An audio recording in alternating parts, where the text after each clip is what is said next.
આજે આપણે બનાવીશું સેવૈયા એટલે કે સેવની ખીર, જે ફટાફટ 7 થી 8 મિનિટમાં બનીને તૈયાર થઈ જાય છે। તો ચાલો બનાવવાની શરૂઆત કરીએ। સેવની ખીર બનાવવા માટે મેં અહીંયા 1 લીટર દૂધ લઈ લીધું છે। તો દૂધ ગરમ કરી લઈશું। દૂધ ગરમ થઈ જાય ત્યાં સુધી આપણે સેવ શેકી લઈશું। તો સેવ શેકવા માટે એક કઢાઈમાં 2 ચમચી ઘી લઈ લેવાનું।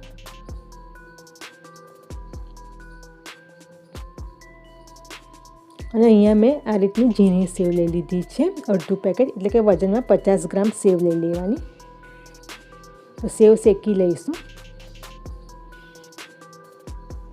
આ રીતે થોડી નાની કરી લઈશું હાથથી ભાગીને, જેથી આપણને શેકતા ફાવે। ગેસની ફ્લેમ લો જ રાખીશું અને આ રીતે સતત એને હલાવતા જવાનું છે, જેથી સેવ બળી ના જાય। તો બસ 2 મિનિટમાં સેવ શેકાઈ જાય છે। તો સેવ હવે શેકાઈ ગઈ છે।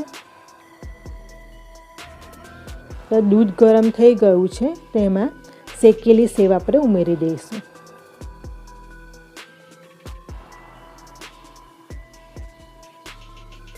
સેવને આ રીતે આપણે દૂધમાં જ ચડવા દઈશું। 3 થી 4 મિનિટમાં સેવ ચડી જાય છે, એમાં વાર નથી લાગતી।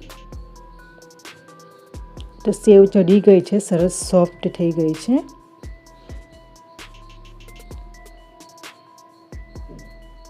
તો હવે એમાં આપણે ખાંડ ઉમેરી દઈશું, અડધો કપ। ખાંડ ઓગળે ત્યાં સુધી એને થવા દઈશું। તો સરસ થઈ ગઈ છે સેવની ખીર। તો એમાં હવે આપણે અડધી ચમચી ઇલાયચી પાવડર અને 1.5 ચમચી બદામનો પાવડર ઉમેરી દઈશું।